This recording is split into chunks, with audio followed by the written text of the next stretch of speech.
الله عليه وسلم من عمل عملا ليس عليه أمرنا فهو رد رواه مسلم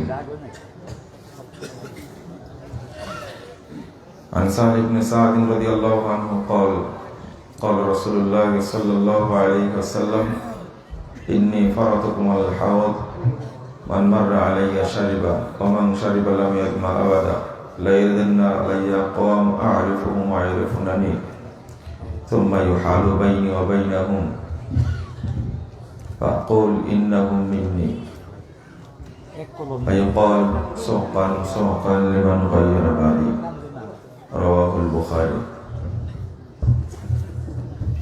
সম্মানিত সভাপতি, উপস্থিত উলামায়ে কেরাম, অতিথিবৃন্দ, সুধী মণ্ডলী, সামনে উপবিষ্ট শ্রদ্ধেয় মুসলিম ভাতৃমণ্ডলী, পর্দার আড়ালের মা ও বোনেরা, সকলকে আন্তরিক অভিনন্দন জানাচ্ছি।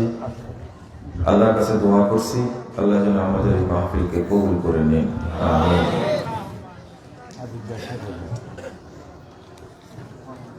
সম্মানিত ভাতৃমণ্ডলী, আপনাদের সামনে সহিহ আমলের গুরুত্ব নিয়ে সংক্ষিপ্ত আলোচনা করব ইনশাআল্লাহ। ওয়া তাওফীকি ইল্লা বিল্লাহ, আলাইহি তাওয়াক্কালতু ওয়া ইলাইহি উনীব। আপনারা যারা রাস্তাঘাটে বা দোকানপাটে ঘোরাফেরা করছেন, তাদেরকে প্যান্ডেলে আসার জন্য বিনীত আহ্বান জানাচ্ছি।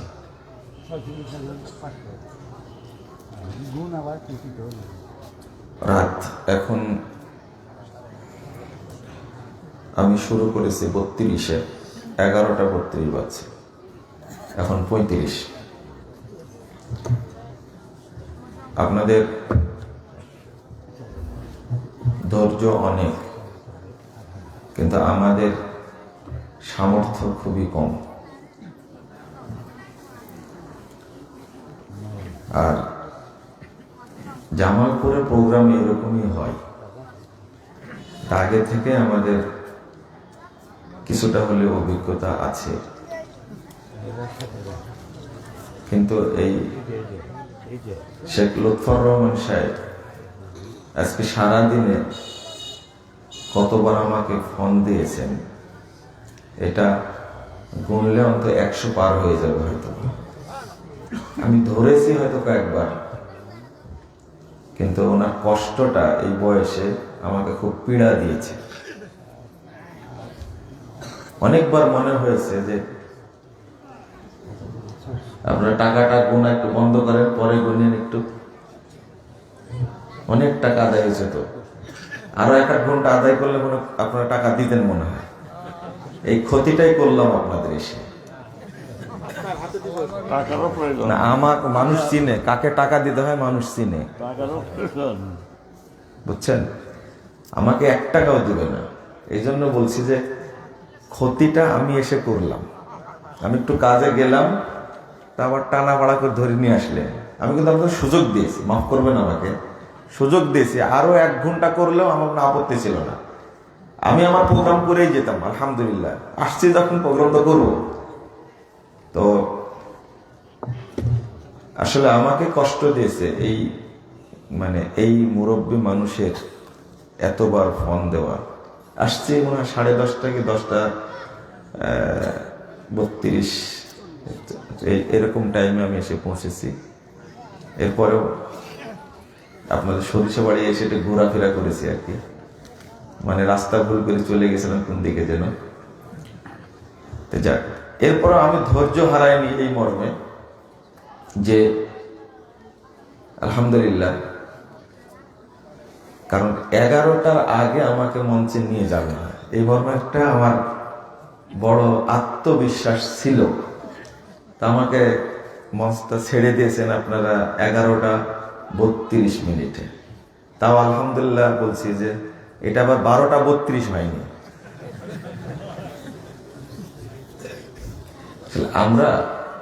আমরা দুর্বলতা স্বীকার করি। আমরা কিন্তু এইরকম যারা মঞ্চ জমায় রেখে বক্তব্য দিতে পারে, আমরা কিন্তু এইরকম না, বা আমাদের ওই অভিজ্ঞতাটা নাই আসলে, এটা আমরা স্বীকার করি। আর ওই ধাঁচে বক্তব্য দেই না, ছোট ছোট কথা বলি, আর আপনারা আমাদের কষ্ট করে টেনে নিয়ে আসেন। কিন্তু ওই টাইমে না দিলে এখন বক্তব্য দিয়ে তেমন কোনো লাভ হবে না, সেটা আমরাও জানি।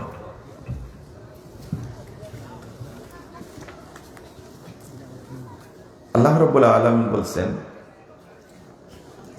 ফামান কানা ইয়ারজু লিকাআ রাব্বিহ ফালইআমাল আমালান সালিহা। তোমাদের মধ্যে যে চায়, যে আশা পোষণ করে,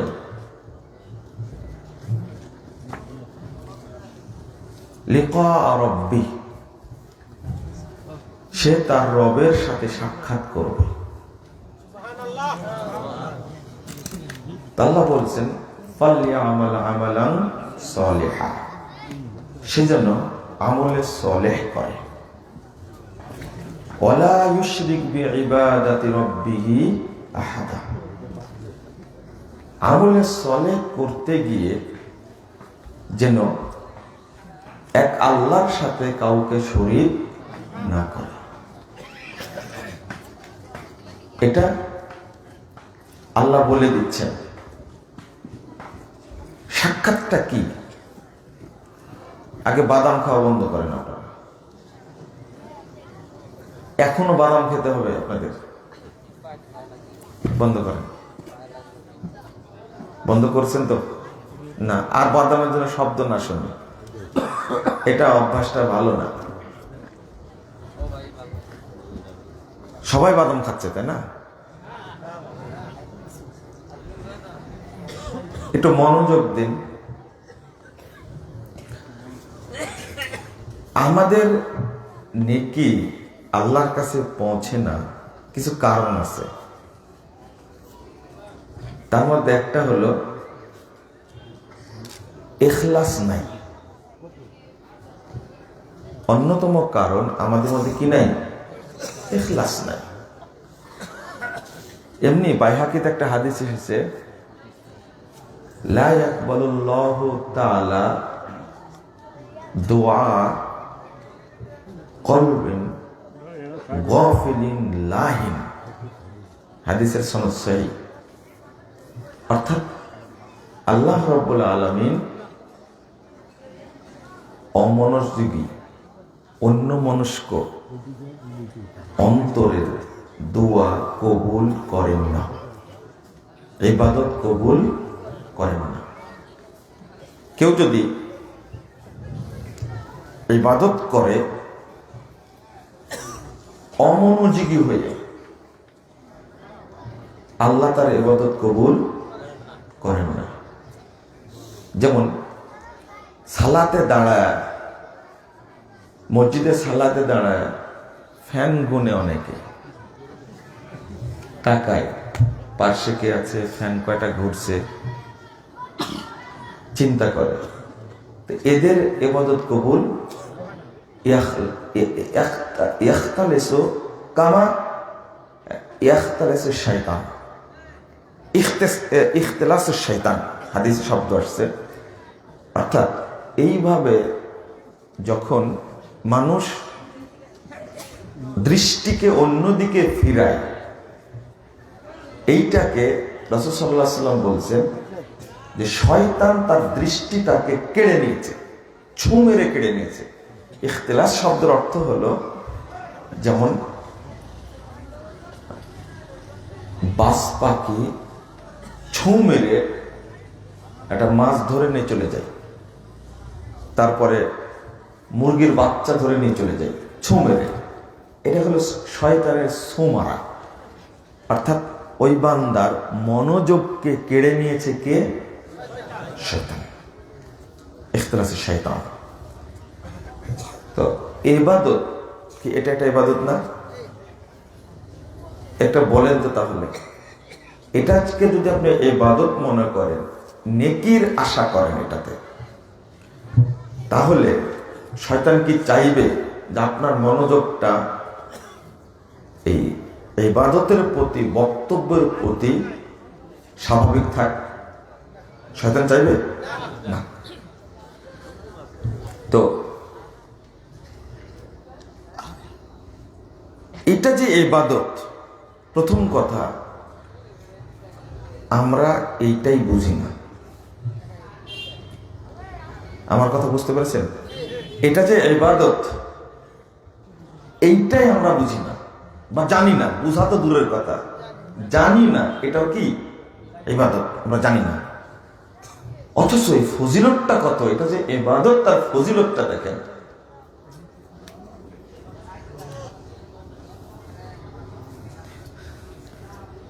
টাকাগুলো কিন্তু একটু মনোযোগ আসতেছে না, আপনারা একটু পরে গুণাগুণি করেন, আমি অনুরোধ করছি আর কি। রাসূল সাল্লাল্লাহু আলাইহি সাল্লাম বলছেন, মা জালাসা কওমুন ইয়াযকুরুনাল্লাহ, হাদিসটা একটু শুনেন। মা জালাসা কওমুন ইয়াযকুরুনাল্লাহ, কিছু মানুষ যখন এক জায়গায় বসে আল্লাহকে স্মরণ করে। আর একটা হাদিসে আসছে ইয়াতাদারাসুনাহু, অর্থাৎ আল্লাহর কিতাবের ওহী পর্যালোচনা করে। ইল্লা নাদাহুম মুনাদিম মিনাস সামা, তখন আসমান থেকে আল্লাহ তাদেরকে আহ্বান করেন, ডাক দেন। ডাক দিয়ে বলেন, উপস্থিত যারা বৈঠকে বসে আছে আল্লাহ তাদেরকে ডাকেন। ডেকে বলেন কি, যখন শেষ হয়ে যায় তখন আল্লাহ বলেন, কুমু মাগফুরাল লাকুম, তোমরা এখন চলে যাও, তোমাদের সবাইকে ক্ষমা করে দেওয়া হয়েছে। এই ঘোষণাটা কার? ক্ষমা কি পৃথিবীর কেউ করতে পারে? পীর সাহেব পারে? পারে না? পীরও পারে না। পীরও পারে না, চিন্তা করতে পারছেন? আপনাদের ক্ষমার অধিকার একজনের কাছে সংরক্ষিত, তিনি কে? আল্লাহ। আর ঘোষণা করছেন কে? আল্লাহ। কুমু মাগফুরাল লাকুম, তোমরা এখন উঠে যাও, চলে যাও, তোমাদের সবাইকে ক্ষমা করে দেওয়া হয়েছে। তার পরের কথাটা আরো এত চমৎকার, ওয়াবাদদালতু সাইয়্যাতিকুম হাসানাত, তোমরা জীবনে যত পাপ করেছিলে, তোমাদের যত পাপ রয়েছে, সমস্ত পাপকে আমি নেকি দ্বারা পরিবর্তন করে দিয়েছি। তাহলে এটা ইবাদত না? এটা আপনি বুঝেন না কেন? আপনার মনোযোগ যদি না থাকে তাহলে কবুল হবে? ও হাদিসটা তো শোনাইছে আপনাদেরকে, মনোযোগ থাকতে হবে। এটা কি মিথ্যা তাফসির মাহফিল? মনে করবেন না যে গতবার হয়েছে, তার 11 বার হয়েছে, এবার হচ্ছে, আগামীতেও হবে। মোল্লারা আসে, বক বক করে আবার চলে যায়। এমনিতেই এখানে কিন্তু যারা লাট তথাকথিত শিক্ষিত, তারা কিন্তু এখানে আসেনি। এখানে এসেছে অশিক্ষিত, দরিদ্র, ভ্যান চালক, সাধারণ কিছু মানুষ এখানে এসেছে, যারা মাস্টার্স পাস, বড় বড় চাকরি করে, ওদের ঠেকা পড়েছে এই খেড়ের মধ্যে বসে কথা শুনবে। এখানে কেউ আসেনি, ওদেরকেও আমরা চিনি। ওরা মনে করে যে এখানে যায় কারা? যারা এই ইতর শ্রেণীর মানুষ, খুব নিচু শ্রেণীর মানুষ, তারা এখানে আছে। আমরা মাস্টার্স পাস করেছি, আমরা কলেজে অধ্যাপনা করি, অধ্যাপক, প্রফেসর, বড় বড় চাকরি করে, বেতন পায় 30, 35, 40, 1 লাখ টাকা। ওদের ঠেকা পড়েছে। ওদের একটা কথাই হলো যে এখানে আমার মতো মানুষ যাবে কেন? এমনিতেই এসেছেন আপনারা সাধারণ শ্রেণীর মানুষ, এরপরও যদি মনোযোগ না থাকে তাহলে কষ্টকর।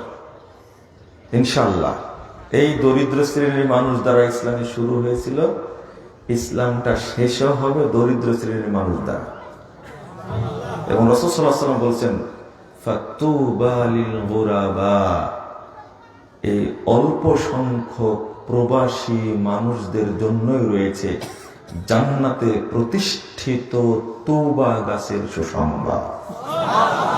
না সুবহানাল্লাহ না, এখানে আলহামদুলিল্লাহ বলতে হবে। না আলহামদুলিল্লাহ বলতে হবে। কথা বুঝতে পারলেন? হ্যাঁ, দরিদ্র মানুষের মধ্যেই ইমানটা আছে, আর আল্লাহ এদেরকে এত মর্যাদা দিয়েছে।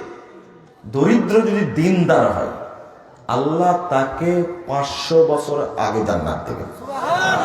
500, একদিন দুই দিন না।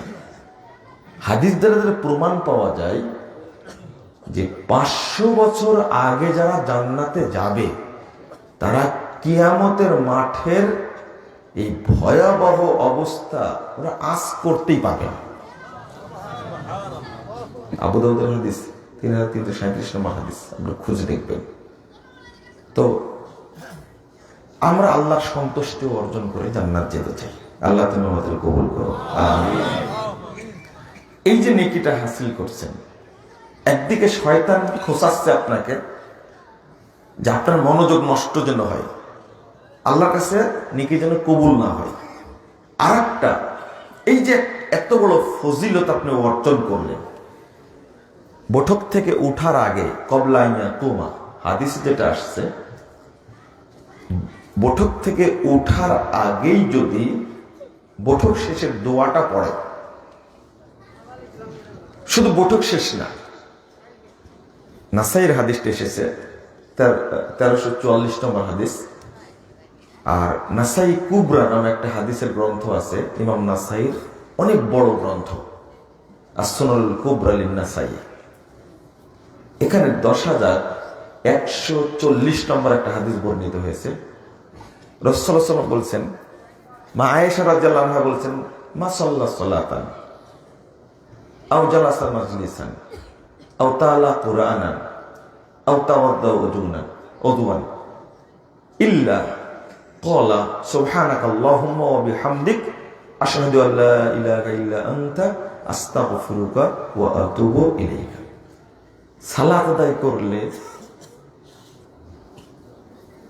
ওযু করলে, কোরআন তেলাওয়াত করলে, বৈঠক শেষ করলে আল্লাহ রাসূল এই দোয়া পড়েন। তা আমি একদিন জিজ্ঞেস করলাম যে আপনি এটা কেন পড়েন, এই দোয়াটা আপনি কেন পড়েন? রাসূল সাল্লাল্লাহু আলাইহি ওয়াসাল্লাম বলছেন, এই দোয়াটা পড়লে কুতিবা ফি রিক্কিন ওয়া তুবিয়া বিতাবিইন, এই দোয়াটা পড়লে যে নেকিটা হয়েছে এই বৈঠকে, সালাত আদায় করে যে নেকিটা হয়েছে, ওযু করে যে নেকিটা হয়েছে, কোরআন তেলাওয়াত করে যে নেকিটা হয়েছে, এই নেকিগুলো ফেরেশতারা পাতলা চামড়ার মতো পাতলার ফলকে লেখেন, অতবিয়াপিত হবে, এবং এটাকে সিলগারা করা হয়, মোহরাঙ্কিত করা হয় এবং আল্লাহর কাছে পৌঁছে দেওয়া হয়। লাম ইউকসার ইলা ইয়াউমিল কিয়ামাহ, এই নেকিগুলো কিয়ামত পর্যন্ত সংরক্ষিত থাকে, কখনো নষ্ট করা হয়। তাহলে এই দোয়াটা হলো নেকি সংরক্ষণের দোয়া। এটা কি? নেকি সংরক্ষণের দোয়া। এটা আপনি বলতে পারেন, এই যে মজলিস সে উপস্থিত থেকে যত নেকি আমার হলো, এই দোয়াটা পড়ে উঠলে সব নেকি সংরক্ষিত হলো এবং আল্লাহর কাছে থেকে গেল। কিয়ামতের দিনে আল্লাহ মোহর খুলে আপনাকে দান করবে। দোয়াটা মুখস্থ করে নেবেন। সালাত যখন শেষ হবে, উঠার আগে, মসজিদ থেকে বের হওয়ার আগে আপনি দোয়াটা পড়বেন, সুবহানাকাল্লাহুম্মা ওয়া বিহামদিকা আশহাদু আল্লা ইলাহা ইল্লা আনতা আস্তাগফিরুকা ওয়া আতুবু ইলাইকা। এই ছোট্ট দোয়া মুখস্থ করতে পারবেন না? তো একটু পরে এর মধ্যে ঢুকবো। আমি শুরুতে যে কথাটা বলতে চেয়েছিলাম, দেখেন তো ভদ্রলোক কারা, কথা বলছে কারা, একটু দেখেন তো। যুবক ছেলে তোমার দেখো তো, পিছনেও কথা বলছে। এতগুলো লোক এখানে আছে, সবাই আলোচনা শুনছে। এরা কত শিষ্টাচার বহির্ভূত, কত অভদ্র, আপনি কি চিন্তা করেছেন? ওদের কোনো হিতাহিত জ্ঞান নাই। এতগুলো মানুষ আলোচনা শুনছে এখানে বসে থেকে, আর ডিস্টার্ব করার জন্য পাশে বসে দাঁড়াতে হাহা করে হাসছে। এটাই যদি ভদ্রতা হয়। বর্তমান কালচারটা এত খারাপ হয়ে গেছে। এমনিতেই সরিষাবাড়ি এলাকা আপনাদের, আজকে আসতে ভয় হচ্ছিল যে এই এলাকায় যাই কেমনে। সবচেয়ে বর্তমানের hot spot, top of the country হলো সরিষাবাড়ি, ঠিক? বুঝতে পারলেন? ভয় পাচ্ছিলাম যে সরিষাবাড়ির মানুষ আজকে কি বলে। এমনি কানাডায় ঢুকতে পারেনি, কোথায় ঢুকবে আল্লাহ পাক ভালো জানে। এখন এই ভয়টা আপনাদের মধ্যে আছে কিনা? লা ইলাহা ইল্লাল্লাহ। কথা বুঝতে পারছেন? আপনারা কথা বলবেন না তো। আমি বলছি যে মানুষ এত বেহায়া হয় কি করে। আমি কয়েকবার দৃষ্টি আকর্ষণ করেছি, বলেছি না আপনাদেরকে, আমাকে কথা বলার সুযোগ দেন। এতগুলো মানুষ ভদ্রতার সাথে বসে আলোচনা শুনছে, আর ও কোন লাটের বেটা পিছনে বসতে কথা বলছে, মনে হচ্ছে ওর বক্তব্য শোনার জন্য আমরা আসছি। আমাকে পরিবেশ না করে দিলে কথা বলতে পারি না, এটা আমার মানে ব্যর্থতা। কথা বলবেন আপনি, আলোচনা করতে পারবো না। আমরা শিক্ষক মানুষ। কি বলছিলাম ওটাই ভুলে গেছি এখন। আপনারা ভুলে গেছেন? হ্যাঁ, আমি যেটা ঢুকতে গেছিলাম এবার মনে হয়েছে। তাহলে অজু করার পরে ওটা পড়বেন, মনে থাকবে? অজু করার পরে, যেমন একটা অজু করার নেকি কত, আল্লাহু আকবার। আমি আপনাদের বলি, নেকিগুলো সংরক্ষণ করেন। 51 নম্বর হাদিস, তিরমিজি খুলেন। রাসূল সাল্লাল্লাহু আলাইহি ওয়াসাল্লাম বলেছেন, আল্লাহ আদুল্লুকুম মা ইয়ামহুল্লাহু বিল খাতায়া। আমি কি তোমাদেরকে জানাবো যে কোন জিনিসের কারণে আল্লাহ তোমাদের সমস্ত পাপকে ক্ষমা করে দেয়? আমি কি জানাবো? তার মধ্যে 1 নম্বর বলছেন, ইসবাগুল উযু আলাল মাকারিহ। যারা মনের অনিচ্ছা সত্ত্বেও ওযু করে, আল্লাহ তাদের সমস্ত পাপকে ক্ষমা করে দেন। এটা ফজিলত না হুজুর? সহিহ মুসলিম একটা হাদিস বর্ণিত হয়েছে, 131 পৃষ্ঠা পাবেন। রাসূলুল্লাহ সাল্লাল্লাহু আলাইহি ওয়াসাল্লাম বলছেন, যখন ব্যক্তি ওযু করে হাত ধৌত করলে হাতের পাপগুলো ঝরে পড়ে যায়। মুখমণ্ডল ধৌত করলে চোখের, মুখের, কুলি করলে জিহ্বার, হাত ধুলে হাতের, মাথা মাসা করলে মাথার, পা শেষ পর্যন্ত যদি পা ধুয়ে ফেলে তো ওই ব্যক্তি পাপ থেকে অনুরূপ পবিত্র হয়ে যান। যেভাবে তার মা প্রথম দিন জন্ম দিয়েছিল পাপ ছাড়াই, ঠিক ওইভাবে সে নিষ্পাপ হয়ে যায়। ওযুর ফজিলত। এরপরে আরো ফজিলত, আপনি 234 নম্বর হাদিসটা খুলবেন, সেই মুসলিমের মধ্যে এসেছে। রাসূল সাল্লাল্লাহু আলাইহি ওয়াসাল্লাম বলছেন, মান তাওয়াদ্দা ওয়া আহসানাল উযু। যে ব্যক্তি পরিপূর্ণরূপে সুন্দরভাবে ওযু করল, ওয়াকুল, এবং বলল, আশহাদু আল্লা ইলাহা ইল্লাল্লাহ ওয়াহদাহু লা শারীকা লাহু ওয়া আশহাদু আন্না মুহাম্মাদান আবদুহু ওয়া রাসূলুহু। ওযুর পরে যে ব্যক্তি এই দোয়াটা পড়ল, এরপরে আল্লাহুম্মা জাআলনি মিনাত তাওয়াবিন ওয়া জাআলনি মিনাল মুতাতাহহিরিন, এই দোয়াটি যে ব্যক্তি পড়ল, রাসূল সাল্লাল্লাহু আলাইহি ওয়াসাল্লাম বলেছেন, এই অংশটুকু আসছে তিরমিজিতে। সহিহ মুসলিমে কিন্তু এই দোয়াটা নাই, শেষের দোয়াটা, কিন্তু তিরমিজিতে পুরোটাই আসছে। আশহাদু আল্লা ইলাহা ইল্লাল্লাহ ওয়াহদাহু লা শারীকা লাহু ওয়া আশহাদু আন্না মুহাম্মাদান আবদুহু ওয়া রাসূলুহু আল্লাহুম্মা জাআলনি মিনাত তাওয়াবিন ওয়া জাআলনি মিনাল মুতাতাহহিরিন। পুরো দোয়াটার কথা আসছে। ফুতিহাত লাহু আবওয়াবুল জান্নাতিস সামানিয়া। তার জন্য জান্নাতের 8টি দরজা খুলে দেওয়া হবে। ইয়াদখুলু মিন আইয়িহা শা। ও যেই দিক দিয়ে স্বাধীন, ওর জন্য স্বাধীন করে দেওয়া হবে, যে কোনো দরজায় তার জান্নাতে প্রবেশ করতে পারে। এটা তার স্বাধীনতা। তাহলে এটা ফজিলত না? এটা ফজিলত।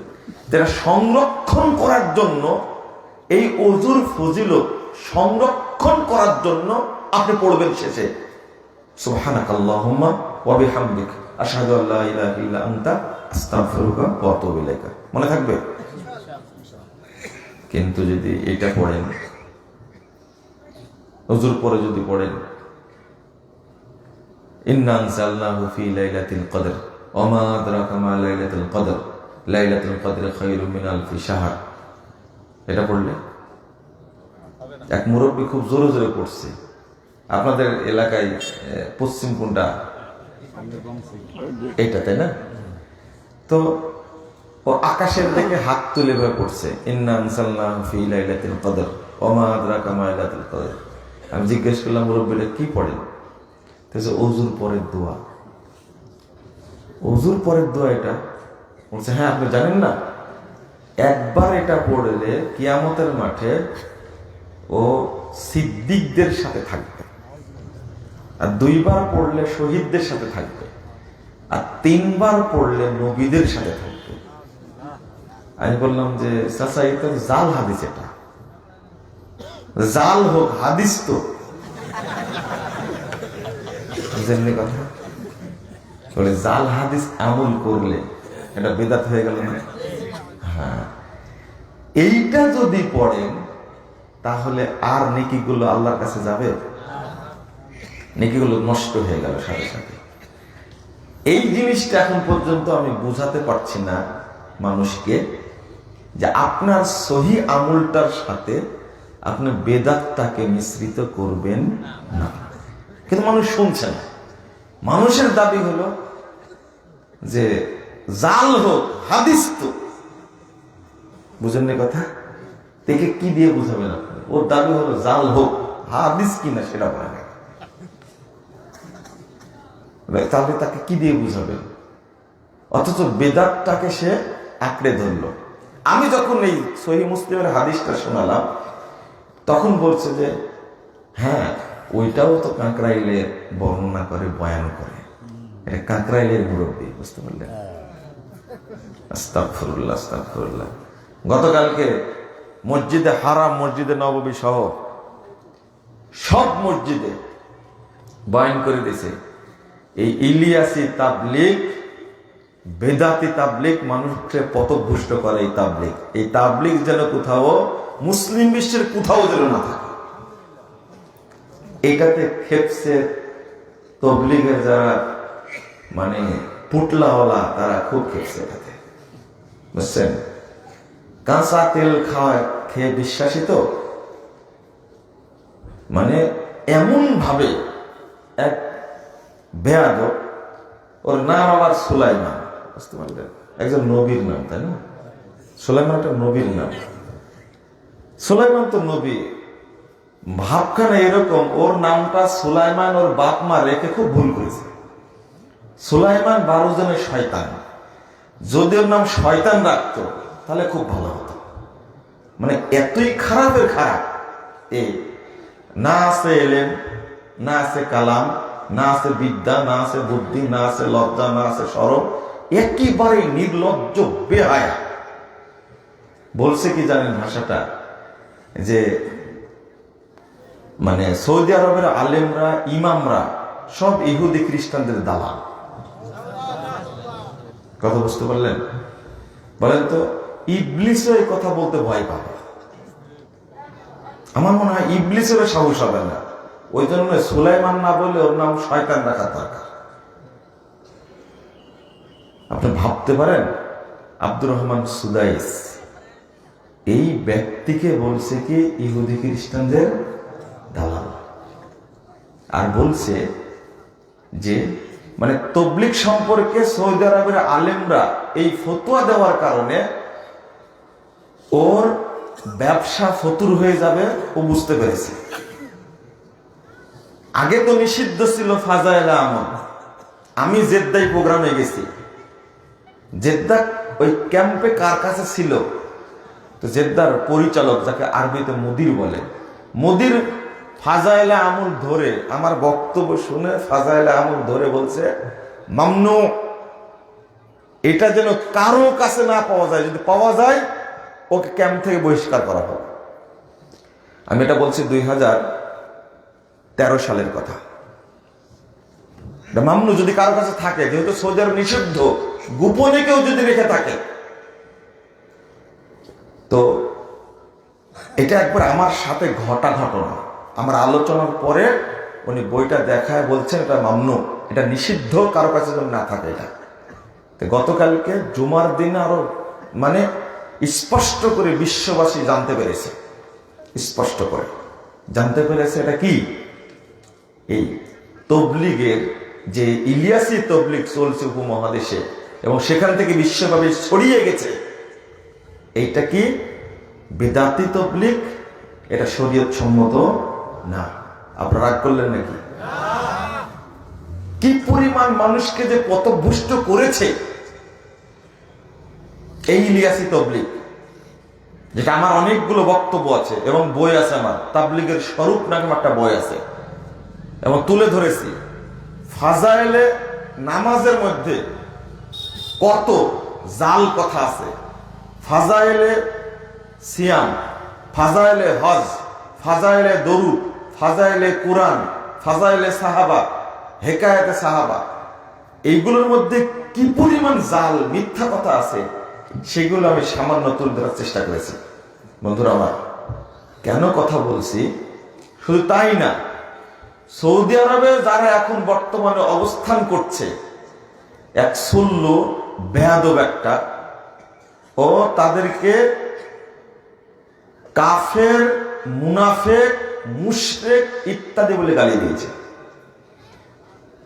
যারা সৌদি আরবের বড় বড় আলেম, যারা ফতোয়া দিয়েছে মানে এই তবলিগ জামাত সম্পর্কে, আমি আপনাদের এতটুকু জানায় রাখি, এই তবলিগ জামাতের বিরুদ্ধে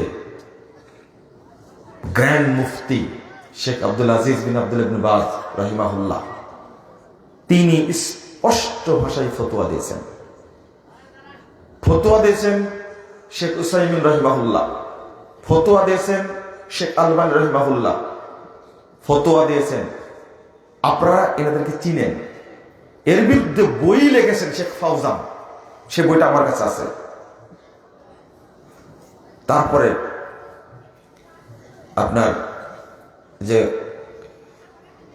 বর্তমানে বড় আলেম,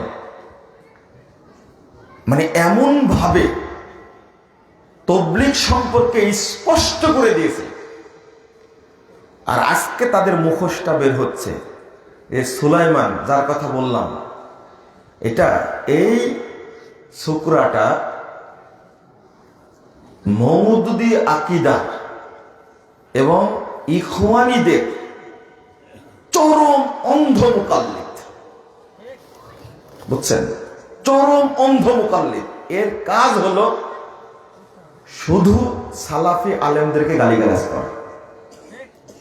মনে রাখবেন, আহলে হাদিসদেরকে আজকে যারা মাদখালি বলে স্বীকৃত করছে, যারা বাংলাদেশের মওদুদীপন্থী, তারা আহলে হাদিসদেরকে মাদখালি বলে স্বীকৃতি করার চেষ্টা করছে।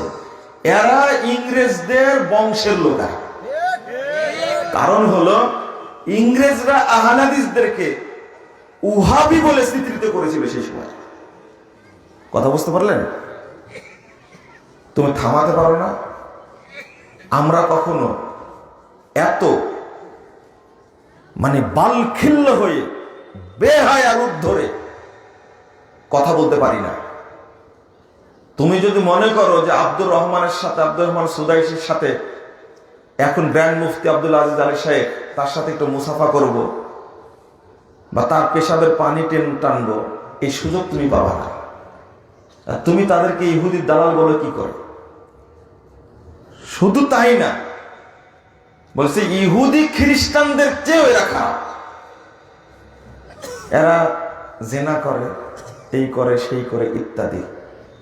আর এক বেয়াদব তাদেরকে কেমনে মুনাফিক বানালো। আচ্ছা, সৌদি আরবে মক্কা দুই হারামের মধ্যে দাজ্জাল ঢুকতে পারবে? আল্লাহ দুই হারামকে সংরক্ষণ করেছেন ফেরেশতা দ্বারা, একেবারে তরবারে নিয়ে তারা প্রস্তুত আছে।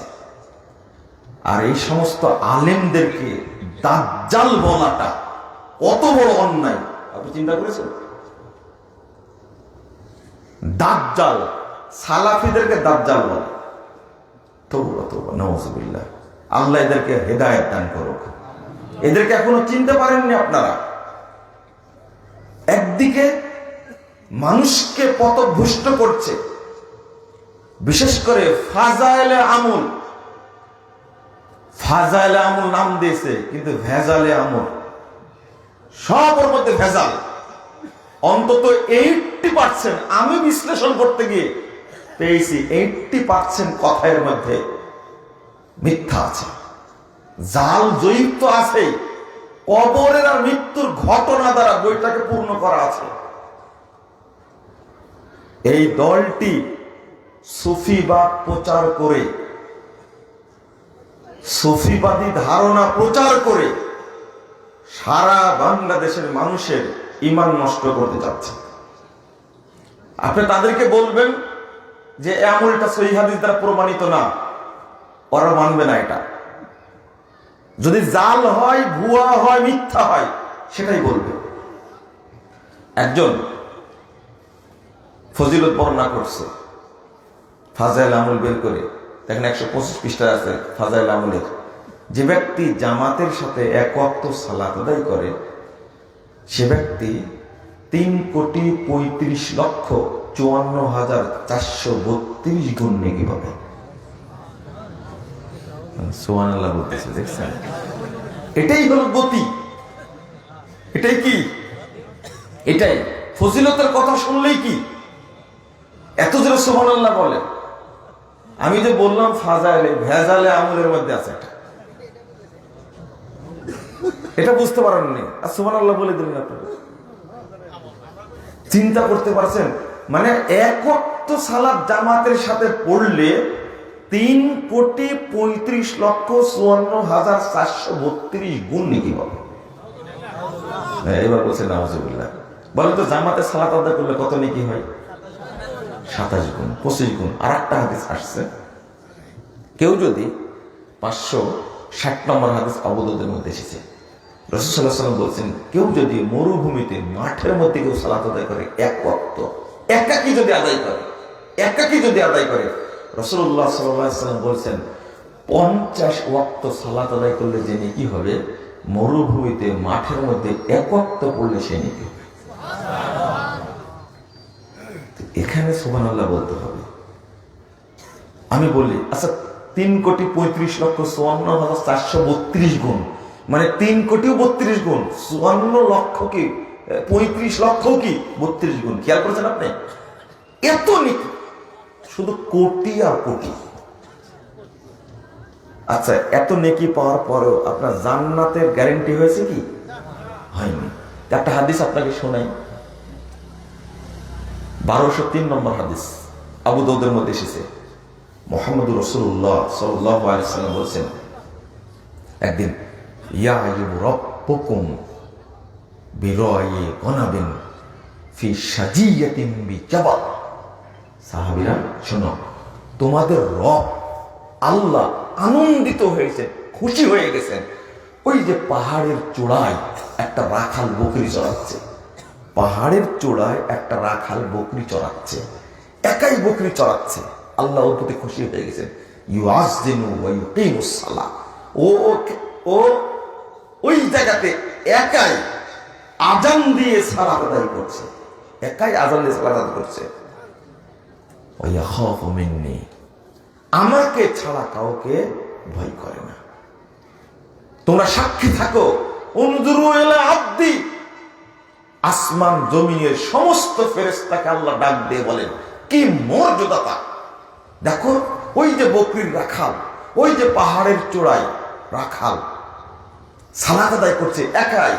উনজুরু ইলা আবদি, আমার ওই রাখাল বান্দার দিকে তাকিয়ে দেখো, সাক্ষী থাকো। ইউআযজিনু ওয়া ইয়াকিমুস সালাহ, গফারতু লিআবদি হাযা, আমি আমার এই বান্দাকে ক্ষমা করে দিলাম। ওয়াদখালতুহুল জান্নাহ, আমি তাকে জান্নাতের জন্য প্রস্তুত করে দিলাম, আমি তাকে জান্নাতে প্রবেশ করে দিলাম। মরেইনি রাখাল, কোথায় চলে গেছে? জান্নাতে চলে গেছে। কে বলছেন? আল্লাহ বলছেন। আপনি বলেন তো দেখি, ওকে জামাতে পড়েছে? কি একাই পড়েছে? Okay MP, masters pass, honours pass, কামেল পাস, দাওরা পাস, কি সে রাখাল, একাই সালাত আদায় করছে, ওয়াক্ত হয়ে গেছে, সালাত পড়ে নিল। রাসূল সাল্লাল্লাহু আলাইহি ওয়াসাল্লাম বলছেন যে আল্লাহ তার জন্য জান্নাত ওয়াজিব করে দিয়েছে। আল্লাহ বলছেন আদখালতুহুল জান্নাহ, আমি তাকে জান্নাতে প্রবেশ করে দিয়েছি, আল্লাহ বলছেন। এবার বলেন তো দেখি, এই সহিহ ফজিলত বললে কি সমস্যা? তো জালটা বলার কি দরকার? সম্পূর্ণ বানানো, উদ্ভট, ভুয়া। আরে ভাই, জাল হলে তো বলতাম যে জাল হাদিস, এটা জাল হাদিসও যে নাই। বুঝেননি কথা? আবার বলছে, বলেন সুবহানাল্লাহ। সুবহানাল্লাহ বলছে যে একবার সুবহানাল্লাহ বললে 49 কোটি নেকি হয়। কত? 49 কোটি নেকি হয়। এটা ঠিক আছে? হ্যাঁ, ঠিক নাই? কি বলেন আপনারা? সবাই বলছেন ঠিক নাই। এটা এতদিন কি শুনে আসলেন আপনারা? ঠিক নাই তো বলেন কেন? শুধু সুবহানাল্লাহ বলার জন্য ফজিলত বর্ণনা করা হয় যে 49 কোটি নেকি পাওয়া যায়। অথচ হাদিস কি বলছে? 122 পৃষ্ঠা সহিহ মুসলিম খুলেন, আপনি পাবেন। রাসূলুল্লাহ সাল্লাল্লাহু আলাইহি ওয়াসাল্লাম বলছেন, কেউ যদি সুবহানাল্লাহ একবার বলে, সুবহানাল্লাহ যদি একবার কেউ বলে, রাসূল সাল্লাল্লাহু আলাইহি ওয়াসাল্লাম বলেছেন এই সুবহানাল্লাহর নেকিতে 7টি আসমানে যত ফাঁকা জায়গা আছে, 7টি জমিনে যত ফাঁকা জায়গা আছে, সমস্ত জায়গা নেকিতে পূর্ণ হয়েছে। আচ্ছা, 49 কোটি নেকি দ্বারা আপনার জামালপুর জেলা ভর্তি হবে? সরিষাবাড়ি ভর্তি হবে কিনা সেটাই বলেন। হ্যাঁ, যে যে অবস্থা সরিষাবাড়ির এখন, নেকির আশা আপনারা করেন না, নেকির চিন্তা করা লাগবে না আপনাদের। লা ইলাহা ইল্লাল্লাহ, শুধু দোয়া করেন, আল্লাহ তুমি আমাদেরকে গজব থেকে বাঁচাও, আমিন বলেন। চিন্তা করেন ভাবটা। তাহলে সুবহানাল্লাহর 12টা বাজেছে না 1টা বাজেছে? বলেন দেখি, এবার 12টা বেজে গেছে। এবার বলেন আপনি কোথায় 49 কোটি নেকি? এই মিথ্যা ফজিলত বর্ণনা করতে গিয়ে সুবহানাল্লাহর মর্যাদাকে নষ্ট করেছে।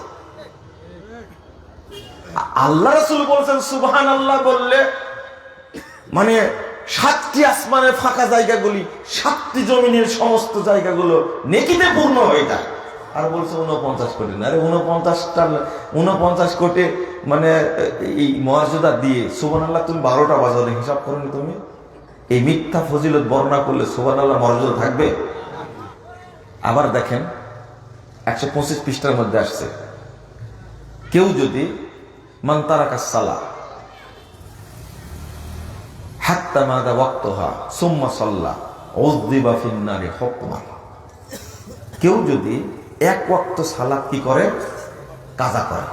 এক ওয়াক্ত সালাত যদি কেউ কাজা করে, ওয়াক্ত চলে গেছে, এরপরে পড়ে যদি নেই, এক ওয়াক্ত সালাত কাজা করেছে, টাইম চলে গেছে, পরে আবার পড়েও নিয়েছে, বুঝছেন? পড়েও নিয়েছে, উযযিবা ফিন নারি হুকবা, তাকে শাস্তি দেওয়া হবে জাহান্নামে 1 হুকবা। 1 হুকবা পরিমাণ 2,88,00,000 বছর। কত? 2,88,00,000 বছর। কোটি ছাড়া কোনো ফজিলতই নেই। বুঝতে পারলেন? এবার শুধু ফজিলত কোটি কোটি। এই ফজিলত লেখার পরে লিখছে কি জানেন? 39 পৃষ্ঠা উর্দু বইয়ের, আর বাংলা বইয়ের 125 পৃষ্ঠা লিখছে কি জানেন? লাম আজিদহু ফিমা ইনদি মিন কুতুবিল হাদিস, হাদিসের গ্রন্থ সমূহে আমি এই হাদিস পাইনি। বেটা পাইনি লিখছেন কেন? বুঝেননি কথা? তাহলে এই ফজিলত নিজেই যখন পাইনি, তাহলে কি সহিহ না জাল? জাল। নাউযুবিল্লাহ, এটা জাল। হাদিস কি বলে? এক ভ্যান চালক আসর ওয়াক্তে সালাত পড়তে ঢুকছে মসজিদে। তো দেরি হচ্ছে, মুয়াজ্জিন তো তালা মারবে, তাই না? তো মুয়াজ্জিনের বের হতে দেরি হয়েছে। যখন বের হয়েছে তখন বলেছে, এই আমি দাঁড়ায় আছি, তোমার আসর পড়তে এত সময় লাগে? ভ্যান চালক বলছে, চাচা আমি জহরটা পড়তে পারছিলাম না, আসর পড়ে আবার জহরটা পড়ছি, এই জন্য দেরি হয়েছে। মানে তুমি নামাজ কাজা করেছো? হ্যাঁ কাজা হয়ে গেছে, আমি কিছু করার ছিল না, নামাজ পড়েছি। তোমাকে 2,88,00,000 বছর জাহান্নামে থাকতে হবে। তখন বলছে, চাচা পড়লাম যে আমি এখন, যখন তো পড়লাম, তো পড়লেও তোমাকে 2,88,00,000 বছর জাহান্নামে থাকতে হবে। তখন বলছে যে চাচা নামাজ না পড়াই ভালো ছিল। মাথায় হাত দিয়ে বলছে, নামাজ না পড়াই ভালো ছিল, যে নামাজ পড়েই যদি 2,88,00,000 বছর জাহান্নামে থাকতে হয়। বলেন এই ভ্যান চালকের লাভ হলো না লস হলো? নামাজ পড়েই লস হয়েছে। এটা হলো তবলিগি বিধান, এটা ইলিয়াসি তবলিগের শরীয়ত। এটা কি ইলিয়াসি তবলিগের কি ফতোয়া? আল্লাহর ফতোয়া কি, রাসূলের ফতোয়া কি, এটা শুনবেন না? এই যে 2,88,00,000 বছরের ফতোয়া দিয়ে কত বড় অন্যায় কাজ করেছে আপনি জানেন? এটাই হলো বেদাতের কুপ্রভাব, যারা বাংলাদেশের মুসলিমরা বুঝতে পারেনি। জুব্বা পরে, মাথায় টুপি দিয়ে, গাট্টি নিয়ে মসজিদে 40 দিন থেকে বাংলাদেশের প্রত্যেকটি গ্রামের প্রত্যেকটি মসজিদের দিনদার মুসল্লিদের ধোঁকা দিচ্ছে। তারা প্রত্যেকটা মসজিদে ধোঁকা দিচ্ছে। যার দরকার ছিল অন্য জায়গায়, এটার একটা পরিকল্পনা মসজিদে কেন তারা? বুঝেননি কথা? কেন কলেজ স্টাফ বসে থাকে, মাদ্রাসা স্টাফ বসে থাকে, বিশ্ববিদ্যালয় স্টাফ বসে থাকে, সচিবালয়ে সচিবরা কর্মচারীরা বসে থাকে, তাদের টাইম নিতে পারে না? বলবে কলেজ স্টাফকে বলবে, গিয়ে প্রিন্সিপালকে বলবে আজকে একটা তবলিগের জামাত আসবে, আপনি শিক্ষক স্টাফ নিয়ে বসবেন, আমাদের একজন আমির 3 চিল্লা দিয়েছে, আমির বয়ান করবে। কোনদিন বলেছে? কোন রেকর্ড আছে?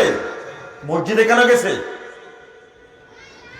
মাদ্রাসায়, এক একটা মাদ্রাসায় শিক্ষক স্টাফ 1 জন 2 জন না, 40 জন 45 জন শিক্ষক স্টাফ আছে। কোনদিন বলেছে যে আজকে বৃহস্পতিবার ছুটির দিনে আমরা একটু এখানে বয়ান করতে চাই? কোনদিন গেছে? মসজিদে ঢুকছে কেন? কোন পরিকল্পনার মসজিদে ঢুকছে? এটা বিশ্লেষণ করছি একটু পরে, এটা শুনে নেন আগে। একজন মানুষ যদি এই ফতোয়া শুনে এক ওয়াক্ত সালাত কাজা করলে 2,88,00,000 বছর জাহান্নামে থাকতে হবে, ও আর নামাজ পড়বে? আল্লাহ রাসূল কি বলছেন? সহিহ মুসলিম খুলুন, 1497 নম্বর হাদিসটা খুলুন।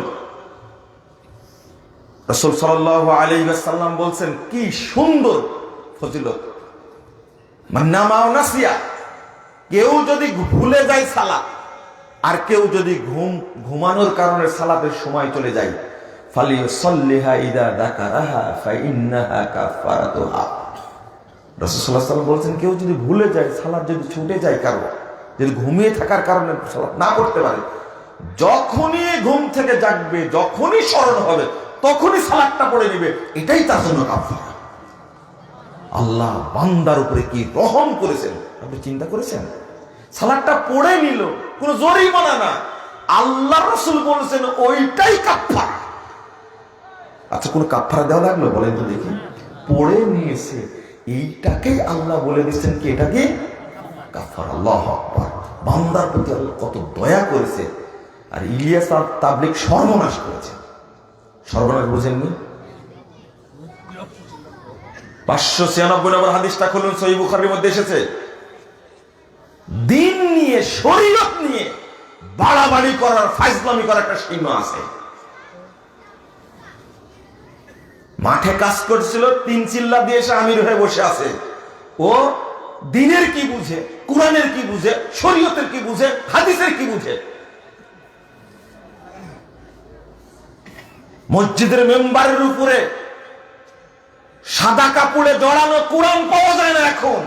এখন পাওয়া যায় ফাজাইলে আমল। ওই মুরব্বির গাট্টির মধ্যে কোরআন পাওয়া যায় না, হাদিসের কোন গ্রন্থ পাওয়া যায় না, এখন পাওয়া যায় ফাজাইলে আমল। এটা কি মুসলিম উম্মার বিরুদ্ধে ষড়যন্ত্র না? গভীর চক্রান্ত এবং গভীর ষড়যন্ত্রটা চলছে, আপনারা ভাবতে পারবেন না। ও আজকে জুবায়ের পন্থীরা বলছে, সাত পন্থীরা যে তাবলীগ করে এইটা হলো ইহুদিদের ষড়যন্ত্র। আরে দেখো, আজকে তোমরা বুঝছো এইটা আহলে হাদিসরা বসছে আরো 100 বছর আগে। 1920 সালে ইলিয়াস সাহেব শুরু করেছে। আজকে কত সাল? আজ কত? 100 বছর হয়নি? 1920 সালে শুরু, মেওয়াত থেকে শুরু হয়েছে। 100 বছর আগে আহলে হাদিসরা বুঝছে এর কেন্দ্র উপমহাদেশে না, এই কেন্দ্র আসল জায়গায়। এমন একটা ইসলামী দল, এমন একটা ইসলামী তাবলীগ, পৃথিবীর কোন দেশে তাদেরকে ভিসা বন্ধ করা হয় না। হয় এমন একটা জায়গা, এমন একটা তাবলীগ করে। অথচ কত উলামায়ে কেরামের ভিসা ব্যান করে দিচ্ছে যুক্তরাষ্ট্র, যুক্তরাজ্য করে দিচ্ছে না? তার অন্যতম প্রমাণ কি? ডক্টর জাকির নায়েক, তাই না? ইউরোপের ভিসা বন্ধ, আমেরিকার ভিসা বন্ধ, ইন্ডিয়ায় থাকতে পারছে না। যদি রাসূলের তাবলীগ করেন আপনি, তাহলে নাকে তেল দিয়ে তাবলীগ করবেন, এই সুযোগ আছে? এই সুযোগ আছে? হাই হাই হাই, জীবন চিল্লার জন্য বেরিয়ে যাচ্ছে, কোন কোন দেশে ঘুরে বেড়াচ্ছে, নিজে ঘুরে বেড়াচ্ছে যেমন নিমটি মেরে, বাচ্চা কাচ্চা ঘুরে বেড়াচ্ছে নিমটি মেরে। আমি এই জায়গায় এসে বলতে চাচ্ছি, আপনারা বুঝার চেষ্টা করুন, অনেকে বুঝে না, এমন বোধ হয়ে বসে আছে। রাসূল সাল্লাল্লাহু আলাইহি ওয়াসাল্লাম একদিন, বুখারীর হাদিস, ফজরের সালাত আদায় করলেন। সূর্য উঠার পরে জরাবাত আলাইহিমুশ শামস, হাদিস শব্দ এসেছে, বুখারীর হাদিস। রাসূল সাল্লাল্লাহু আলাইহি ওয়াসাল্লাম সালাত আদায় করলেন এমন অবস্থায়, বেলাল রাদিয়াল্লাহু আনহুকে বললেন, বেলাল তুমি ডেকে দিও, আমাদের ডেকে দিও। বেলাল রাদিয়াল্লাহু আনহু সালাত পড়তে ঘুমায় গেছে। ঘুম থেকে জাগার পর প্রথম জাগতে পারে যখন সূর্য পিঠে মেরেছে, জরাবাত আলাইহিমুশ শামস, যখন সূর্যের তাপ পিঠে লেগেছে, তখন আল্লাহ ঘুম থেকে জাগা পেয়েছেন। বেলালকে বলছে, বেলাল কি ঘটনা, তুমি দায়িত্ব পালন করলেন না? বলছে, আপনাকে যিনি ঘুমিয়ে দিয়েছেন আমাকেও তিনি ঘুমিয়ে দিয়েছেন। উঠো এখান থেকে, শয়তান জেগে বসেছে, উঠো এখান থেকে। দূরে গেলেন, যাওয়ার পরে বেলালকে বললো, আজান দাও, ইকামত দাও, সালাত আদায় করলেন। বেলা তখন কয়টা বাজতে আনুমানিক বলেন তো দেখি? সূর্যের তাপে কিন্তু পিঠ পুড়ে গরমের কারণে জায়গা পেয়েছেন। এবার আপনি বলেন, ওখান থেকে উঠে আবার আরেক জায়গায় গেলেন, যাওয়ার পরে আজান দিয়ে সালাত আদায় করলেন, কত বাজতে পারে বেলা? 10টা। আপনারা যেটা বলবেন সেটাই। তো রাসূল সাল্লাল্লাহু আলাইহি ওয়াসাল্লাম আর সাহাবায়ে কেরাম এই যে ফজরের সালাতটা টাইম মতো পড়তে পারেননি, কাজা হয়ে গেছে, তারা কয় বছর থাকবে জাহান্নামে? বলেন, কয় বছর থাকবে? 1 সেকেন্ডও না, তাই না? সাহাবীরা জাহান্নামে যাবে কেউ? তওবা তওবা, হাদিসটা বলার সময় ছিদ্র বন্ধ করে বলার দরকার ছিল না। 2,88,00,000 বছর। নাসাইর হাদিস, মুসলিমে এসেছে, রাসূল সাল্লাল্লাহু আলাইহি ওয়াসাল্লাম 4 ওয়াক্ত সালাত, খাইবারের যুদ্ধের দিনে 4 ওয়াক্ত সালাত পড়েছেন এশা সালাতের পরে। 4 ওয়াক্ত সালাত, জোহর, আসর, মাগরিব, এশা পড়েছেন একবারে এশার পরে। এই খাইবারের যুদ্ধে যত সাহাবী অংশগ্রহণ করেছিলেন, তারা কয় বছর থাকবে জাহান্নামে বলেন দেখি? 1 ওয়াক্ত যদি হয় তাহলে 2,88,00,000 বছর। তাহলে জোহর গেছে, আসর গেছে, মাগরিব গেছে, এশা গেছে, এবার 4 ওয়াক্ত সালাত টাইম পার করে পড়েছেন। এবার আপনি হিসাব করেন এই সাহাবীরা কত কোটি বছর জাহান্নামে থাকবে বলেন? এই হাদিস, এই মিথ্যা বানোয়াট হাদিস মানে আল্লাহর নবীর নামে প্রচার করে নবী এবং সাহাবীদের মর্যাদা নষ্ট করেনি। কেমনে বললো এটা? ও এগুলো বলি এটাই অপরাধ? সুফিবাদ সম্পর্কে সতর্ক থাকুন। ভিতরে ভিতরে মানুষকে তারা সুফি বানাতে চায়। আল্লাহর রাসূল মুহাম্মদ সাল্লাল্লাহু আলাইহি সাল্লাম কবরে জীবিত থেকে মানুষের উপকার করতে পারে, ক্ষতি করতে পারে, এই আকীদা ঠিক? এটা হলো কুফরি আকীদা। 128 পৃষ্ঠা খুলুন, তাবলীগের ফাজাইলে হজ্জের অংশ খুলে দেখুন, 131 পৃষ্ঠা খুলে দেখুন। লেখছে আহমদ রিফাই নামে একজন ব্যক্তি আল্লাহ রাসূলের কবরস্থানে গিয়ে দরুদ পড়ছে, কবিতা পড়লো। সেই কবিতার অর্থ হলো, এতদিন আমার আত্মাকে তোমার কাছে পাঠিয়ে দিতাম দরুদ পড়ে, দরুদ পড়ে আত্মাকে পাঠিয়ে দিতাম, আর আজকে সরাসরি আমি এসেছি, একটু হাত মোবারকটা বের করে দাও, আমি চুম্বন করতে চাই। এই কথা বলা মাত্রই রাসূল সাল্লাল্লাহু আলাইহি ওয়াসাল্লাম কবর থেকে হাত বের করে দিলেন এবং আহমদ রিফাই হাতে চুম্বন করলেন। আর এই ঘটনা দেখলেন সেই সময়ে 90,000 মানুষ। তার মধ্যে একজন ব্যক্তি ছিলেন মাহবুবে সুবহানী কুতুবে রব্বানী আব্দুল কাদের জিলানী। বলেন তো এই ঘটনা ঠিক আছে কিনা? নাউযুবিল্লাহ, আস্তাগফিরুল্লাহ। লিখে রাখছে বইয়ের মধ্যে এটা। আহমদ রিফাই হাত বের করে দিলেন, আল্লাহ রাসূল হাত বের করে দিলেন, আহমদ চুম্বন করলেন। বলেন এত বড় কুফরি আকীদা মানুষকে শিক্ষা দিচ্ছে। কেউ যদি বিশ্বাস করে নবী রাসূলগণ গায়েবের খবর জানতেন, এর ঈমান, ইসলাম, আমল কিছুই থাকবে না, ওই ইসলাম থেকে খারিজ হয়ে যাবে। বলেন গায়েবের মালিক একমাত্র কে? আল্লাহ। রাসূলকে গেলে শরীক করে এটা শিরকে আকবার করেছেন, বড় শিরক করেছেন। আপনারা আমরা এখন হাবুডুবু খাচ্ছি জাল ফজিলতের মধ্যে, ভুয়া মিথ্যা ফজিলতের মধ্যে হাবুডুবু খাচ্ছে। যেখানেই বলি সেখানেই মানুষ মানে সুবহানাল্লাহ বলে। একটা বর্ণনা করেছে, যে ব্যক্তি লা ইলাহা ইল্লাল্লাহ একবার বলবে তার 50 বছরের সব পাপ ক্ষমা হয়ে যাবে। কেউ বলছে সুবহানাল্লাহ, কেউ বলছে নাউযুবিল্লাহ। 50 বছর পাপ ক্ষমা যাবে একবার বললে। শুনে শেষ করে নিত। ফাজাইলে জিকিরের 101 পৃষ্ঠায় এসেছে। তো বলা হইল আল্লাহ রাসূলকে যে যদি ওই ব্যক্তির 50 বছরের পাপ না থাকে তো তার পিতা মাতার 50 বছরের সব পাপ ক্ষমা হয়। পরে বলছে যে আল্লাহ রাসূল পিতা মাতারও যদি 50 বছরের পাপ না থাকে তাহলে তো সারা পৃথিবীতে যত মুসলমান আছে সবার 50 বছরের পাপ ক্ষমা হবে। চিন্তা করুন, একজন বলো লা ইলাহা ইল্লাল্লাহ, পাপ ক্ষমা হলে কতজনের? সারা পৃথিবীর মুসলমানদের পাপ কি ক্ষমা হয়ে গেল। এটা লেখার পরে ওখানে নিচেই লিখছে যে এই হাদিসটি মিথ্যা বলে অভিযুক্ত। আচ্ছা মিথ্যাই যদি হয় এটা লিখলেন কেন আপনি? সবচেয়ে বড় কথা যে এই ফজিলতটা যে উল্লেখ করেছে যে মিথ্যা, এটা বাংলা অনুবাদে উল্লেখ করেনি। আমি উর্দু থেকে বলছি, আমি উর্দু বই কিনে নিয়ে আসছি।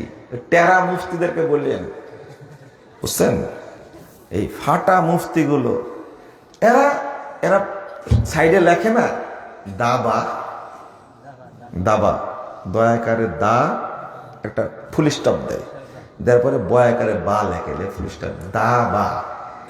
একজন আমার কাছে মেসেজ পাঠাইছে হোয়াটসঅ্যাপে, দা বা এর অর্থ হলো দাজ্জাল বাহিনী।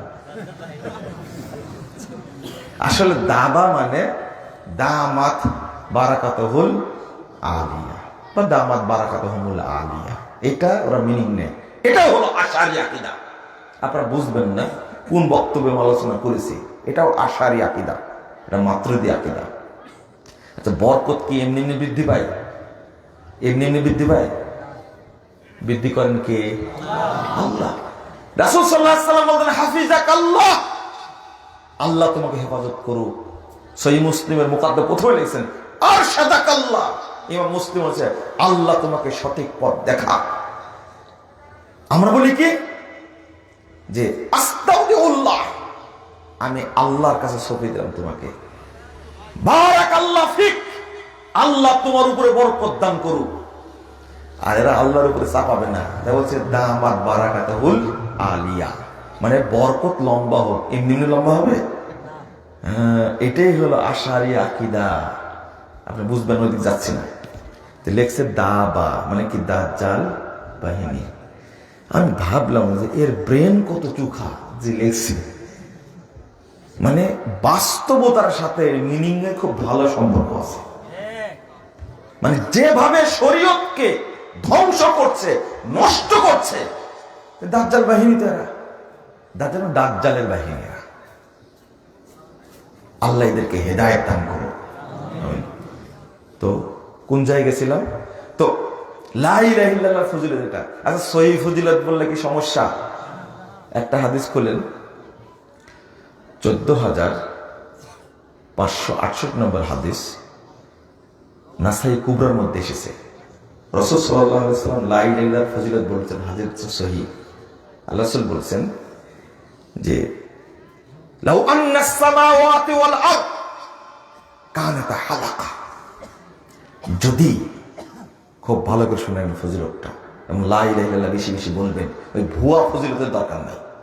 রাসূল সাল্লাল্লাহু আলাইহি ওয়াসাল্লাম বলেছেন কাল কিয়ামতের মাঠে যদি 7টি আসমান 7টি জমিন তোমার বিরুদ্ধে অবস্থান করে, কথা বুঝতে পারলেন?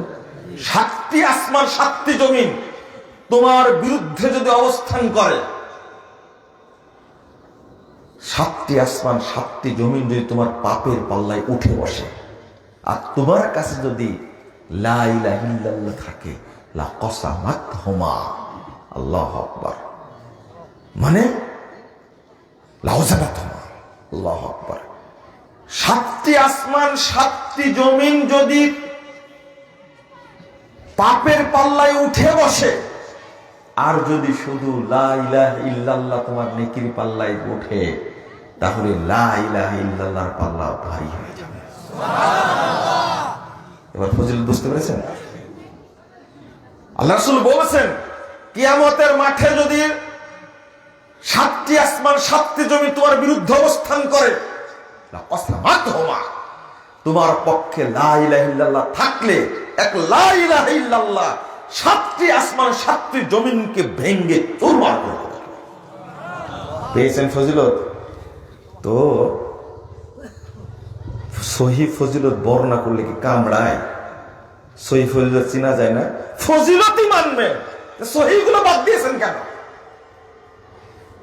লা ইলাহা ইল্লাল্লাহ ওয়াহদাহু লা শারীকা লাহু আহাদান সামাদান লাম ইয়ালিদ ওয়া লাম ইউলাদ ওয়া লাম ইয়াকুল লাহু কুফুয়ান আহাদ। বলেন তো এই দোয়া পড়লে কত নাকি বলা যায়? মা বলে কি এটা?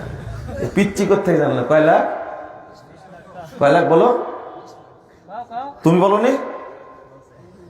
চিন্তা করেন, মানে এই তবলিগের ভাইরাস ওই ডিম পর্যন্ত এসেছে।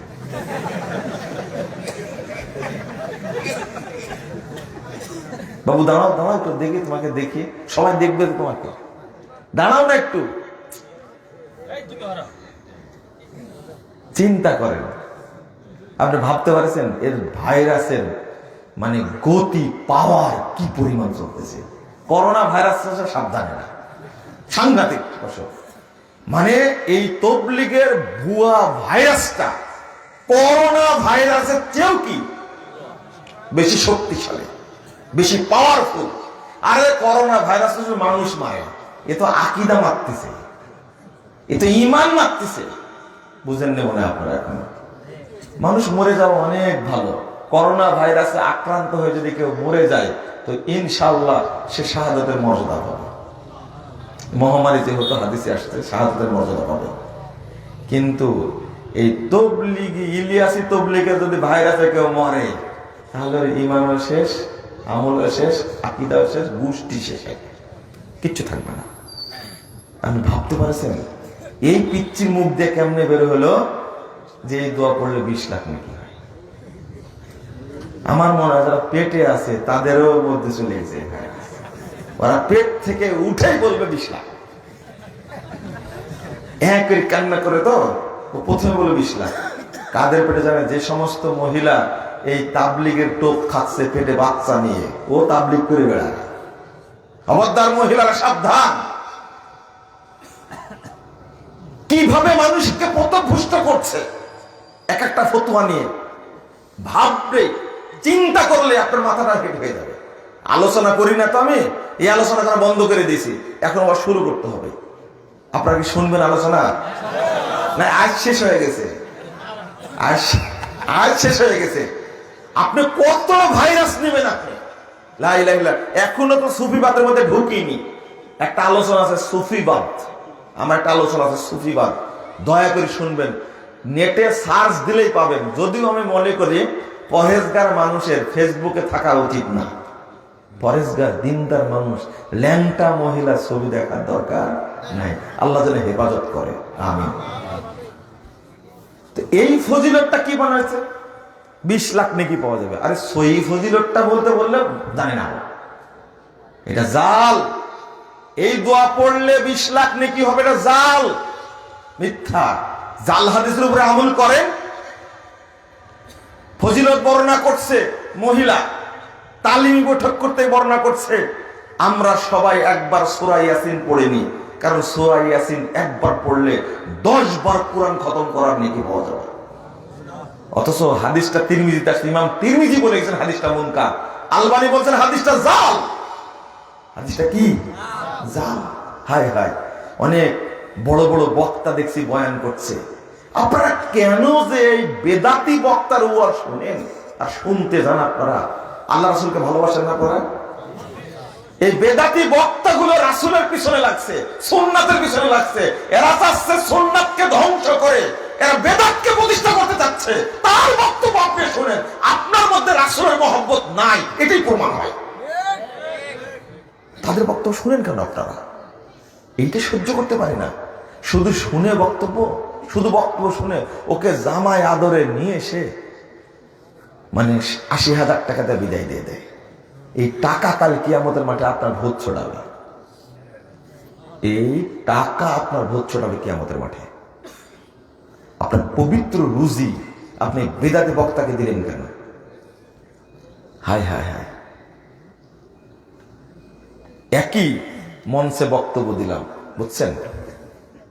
দেখেন, একই মঞ্চে বক্তব্য, কোনোদিন বলি না, আজকে বলে দিই কথাটা। একই মঞ্চে বক্তব্য দিলাম, শুধু ফালতু কাহিনী বলে চলে গেল। তারপরে আমি কয়েকটা ভুল আলোচনা করলাম, চলে গেলাম। ওই বক্তাকে দিয়েছে 60,000 টাকা, আর আমাকে যা দিয়েছে তাতে গাড়ি ভাড়া হবে না। বুঝতে পারলেন কথা? মানে সে তো কন্টাকে আসছে, 60,000 টাকা নিয়েছে, 40,000 টাকা দিয়ে কি করে আসছে? 40,000 টাকা দিয়ে ডেটটা নিয়ে আসছে। আর হুজুর এত লাট, এরাই দাজ্জাল বাহিনী, এরাই দাজ্জালের বাহিনী। মঞ্চে উঠার আগে আরো 20,000 টাকা গুনে নিছে, নেওয়ার পরে লাট সাহেব মঞ্চে গেছে। দুর্নীতিবাজ খুঁজতে যাচ্ছেন সচিবালয়ে, আপনার হুজুরই তো বড় দুর্নীতিবাজ, হারাম করে। আবার ঠিক বলছে, ঠিক যদি নাই হয় এমনি বলছি আমি। আপনাদের ভোটের দরকার আছে, আপনারা তো নিয়ে আসেন। কি চিন্তা করেন আপনি? হেলিকপ্টার ভাড়া 1 লাখ, আর হুজুরের পকেটে দিবে 2 লাখ। কয় লাখ হলো? হুজুর প্রোগ্রাম করে দিনে 3টা, ওর পকেটে আসে কয় লাখ? 6 লাখ। হেলিকপ্টার ভাড়াতে কত যায়? 3 লাখ। আপনি দুর্নীতিবাজ, একদিনে ওর ইনকাম হলো 9 লাখ। কয় লাখ? একদিনে ইনকাম। এত টাকা ভদ্র শয়তান ছাড়া কেউ ইনকাম করতে পারে না। ভদ্র শয়তান মানে মানে 1 কলমে 1 কোটি খায়, মনে করেন এরা ভদ্র শয়তান। সিসকা চোরের বিরুদ্ধে কথা বলে লাভ আছে? এটা হলো বড় চোর। এই বক্তা একটা বড় চোর, একটা বড় দুর্নীতিবাজ, বড় হারামখোর একটা। আবার যে গান গায় মঞ্চে এসে, যে গান ইবলিসে শুনবে না। কথা বুঝতে পারলেন? ইবলিসে শুনবে না।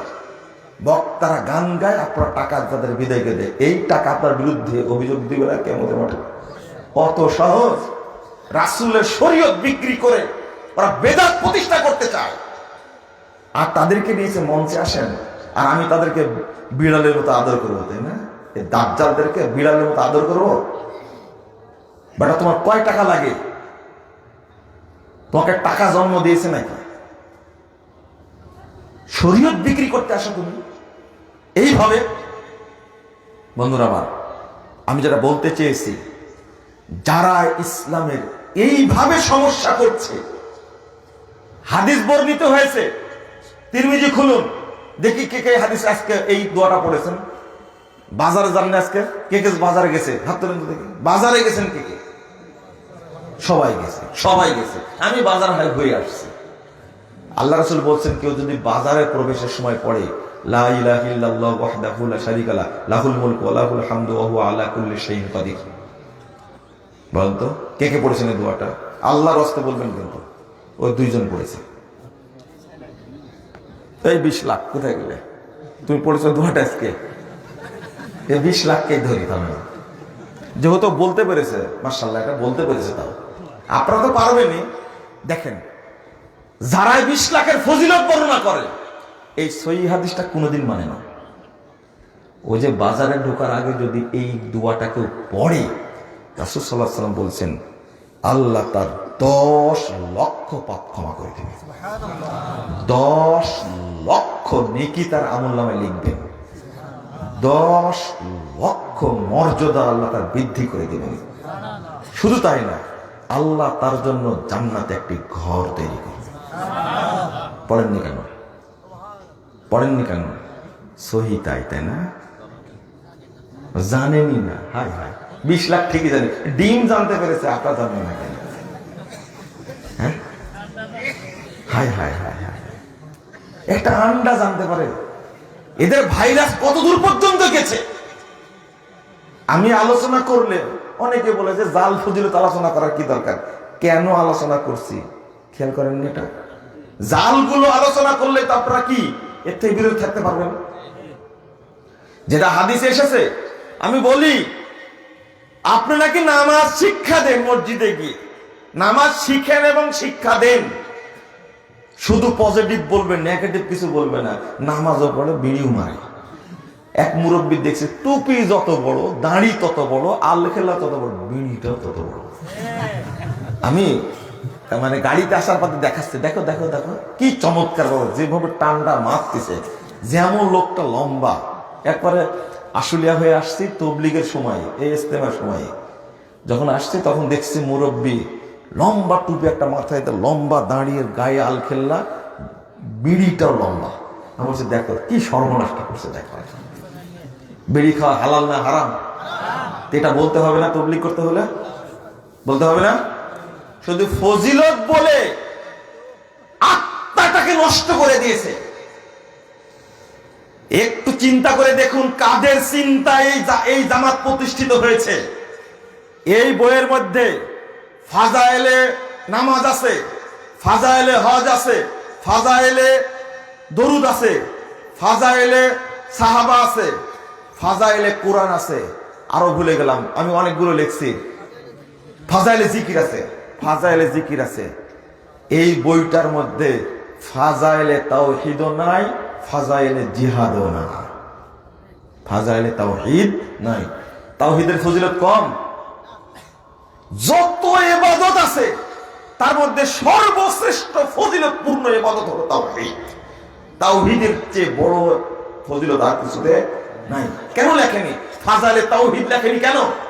মুনতাখাব হাদিস বই লিখেছেন, জাল জয়ীফে ভর্তি, ওখানে ফাজাইলে তাওহীদের উপরে হাদিস নিয়ে আসেনি।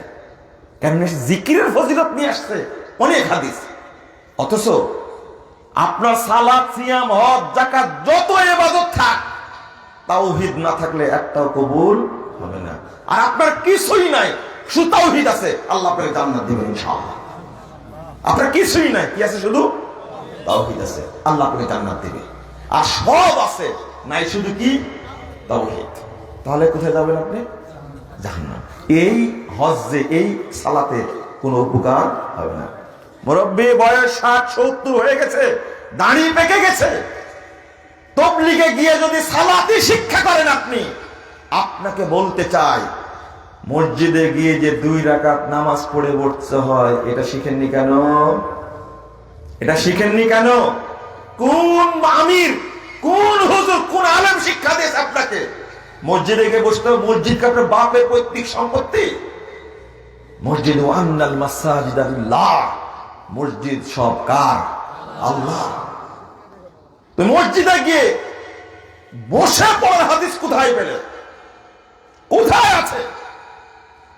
রাসূল সাল্লাল্লাহু আলাইহি ওয়াসাল্লাম নির্দেশ দিলেন, সহিহ বুখারী 444 নম্বর হাদিসটা খুলুন। আল্লাহ রাসূল সাল্লাল্লাহু আলাইহি ওয়াসাল্লাম বলেছেন, ইযা দাখালা আহাদুকুমুল মাসজিদ ফালা ইয়াজলিস হাত্তা ইউসাল্লি রাকাতাইন। তোমাদের কেউ যদি মসজিদে প্রবেশ করে, সে যেন না বসে যতক্ষণ 2 রাকাত সালাত না পড়বে। 2 রাকাত সালাত পড়ে বসতে আল্লাহ নির্দেশ দিয়েছেন। এখন এটা কানে ঢুকেনি, এর তো ফজিলত আছে। ফজিলত আছে না? তিরমিজি খুলুন, 209 পৃষ্ঠার হাদিস। মুহাম্মদুর রাসূলুল্লাহ সাল্লাল্লাহু আলাইহি ওয়াসাল্লাম বলছেন, বেলাল, মা দাখালতু জান্নাত ইল্লা সামিতু খাশখাশাতাক। বেলাল, আমি যখনই জান্নাতে প্রবেশ করি তখনই তোমার পায়ের শব্দ শুনতে পাই। আমার সামনে দিয়ে তুমি হেঁটে যাচ্ছ, ঘটনা কি বলো তো? ঘটনা কি? বেলাল রাদিয়াল্লাহু আনহু একজন দরিদ্র মানুষ, কালো কুৎসিত গোলাম মানুষ, একেবারে নিঃস্ব মানুষকে আল্লাহ রাসূল বলেছেন, বেলাল, আমি যখনই জান্নাতে ঢুকি তখনই দেখি আমার সামনে দিয়ে তুমি হেঁটে যাচ্ছ, বিষয়টা বলো তো দেখি। এই দেখেন, আল্লাহ রাসূল গায়েব জানে না। আল্লাহ রাসূল গায়েব জানে না, এটাই প্রমাণ। তখন বলছেন আল্লাহ রাসূল, ইযা আযানতু সাল্লাতু রাকাতাইন আও ইযা তাওয়াজ্জাইতু সাল্লাতু রাকাতাইন। আমি যখন ওযু করি তখন 2 রাকাত তাহিয়াতুল ওযু পড়ি, অথবা যখন আযান দিই তখন আমি 2 রাকাত সালাত আদায় করি মসজিদ, তাহিয়াতুল মসজিদ। আল্লাহ রাসূল সাথে সাথে বললেন, বিহিমা বেলাল, বুঝতে পেরেছি, এই 2 রাকাত সালাতই তোমাকে আমার সামনে দিয়ে জান্নাতে হাঁটার সুযোগ দিয়েছে। ও মুরব্বি তাবলীগী ইলিয়াসী, ও মুরব্বি, এই হাদিসের ফজিলত কোনদিন শুনেননি? যদি এটাই শুনতে না পান, কিসের তাবলীগ করেন? কিসের মসজিদে 40 দিন থাকেন আপনি? কিসের 3 মাস থাকেন আপনি? কমন হাদিসটা জানতে পারেননি আপনি? যে ফজিলত আপনাকে জান্নাতে নিয়ে যেতে পারে, এই ফজিলত শুনেননি কেন আপনি? আপনি কিসের সালাত শিখেছেন? আপনি বেদাতি সালাত শিখে ঈমান নষ্ট করেছেন। আপনি 60 বছর যাবত সালাত আদায় করছেন, 70-80 বছর যাবত সালাত আদায় করছেন, কিসের সালাত শিখেছেন? বেদাতি সালাত শিক্ষা করে লাভ আছে? বেদাতি সালাত যারা পড়ে এরাও বেনামাজি। এটা কি জানেন আপনারা? যারা নামাজ পড়ে না তারা কি? বেনামাজি। যারা রাসূলের তরিকায় পড়ে না তারাও কি? বেনামাজি। এটা আজকে ভালো করে শোনেন, এটা হাদিসও আছে, দলিলও আছে। যারা রাসূলের তরিকায় নামাজ পড়ে না তারাও কি? বেনামাজি। ভালো করে শুনেন না, এখন যারা নামাজ পড়ে না তারাও বেনামাজি, যারা নামাজ পড়ে কিন্তু রাসূলের তরিকায় পড়ে না তারাও কি? বেনামাজি। দলিল রাসূল 756 নম্বর হাদিস, সহিহ বুখারীর মধ্যে এসেছে, প্রথম খণ্ডের 104 পৃষ্ঠা। আল্লাহর নবী সাহাবীকে বলেছিলেন, ইরজি ফাসাল্লিস ফাইন্নাকা লাম তুসাল্লি, ফিরে যাও, নামাজ পড়ো, তুমি নামাজ পড়োনি। কয়বার বলেছিলেন? 3 বার বলেছেন, ফিরে যাও, নামাজ পড়ো, নামাজ পড়োনি। 3 বার পড়া সত্ত্বেও রাসূলের ভাষা ছিল তুমি নামাজ পড়োনি। এর অর্থ হলো তুমি কোনোদিন নামাজ পড়োনি। তার দলিল, মার লামের পার্থক্য, মার লামের পার্থক্য।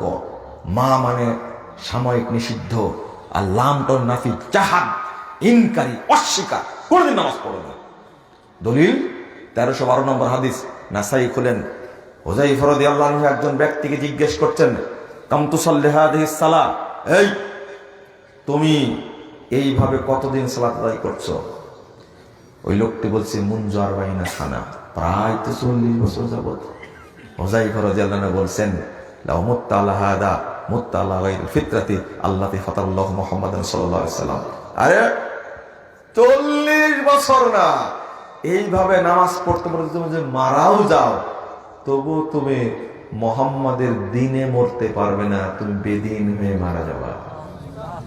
তাহলে রাসূলের তরিকায় সালাত না পড়লে সেও কি বেদিন, সেও বেনামাজি, সেও বেদিন, সেও বেনাজারি। এই জন্য বলি আপনারা সালাতকে সংশোধন করুন। 80 বছর বয়স হয়ে গেছে, তাবলীগ করতে করতে মাজাক মুজা হয়ে গেছে, কিসের সালাত শিখেছেন আপনি? আপনার যদি বলা হচ্ছে পায়ের সাথে পা মিলিয়ে দাঁড়ান কাতারের মধ্যে, ফাঁক যেন না থাকে, মুরব্বীকে বলা হচ্ছে, কিন্তু মুরব্বীর রাগ এত বেশি।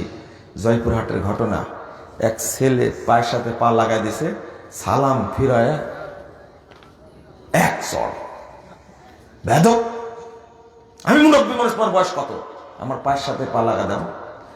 এক মুফতি, ফরাজি এক মুফতি আছে না, মিথ্যুক একটা মুফতি, জর্দাখোর, হারামখোর। হারামখোর বলছে কি জানেন, যে মোহাম্মদপুর মসজিদে, ঢাকা মোহাম্মদপুর মসজিদ আহলে হাদিস পরিচিত, তাই না? হারামখোর বলছে বক্তব্যের মধ্যে যে আমি মোহাম্মদপুর মসজিদে সালাত পড়তে গেলাম, ডান পায়ের এক মুসল্লি ও আমার পায়ের উপরে পা তুলে দিল, বাম সাইডের এক মুসল্লি আমার পায়ের উপরে পা তুলে দিল। তো নামাজ পড়ে বারান্দায় এসে জিজ্ঞেস করলাম, আলামিন মসজিদের বারান্দায় নাই। বুঝতে পারলেন কি প্রচার করছে বলেন তো দেখি?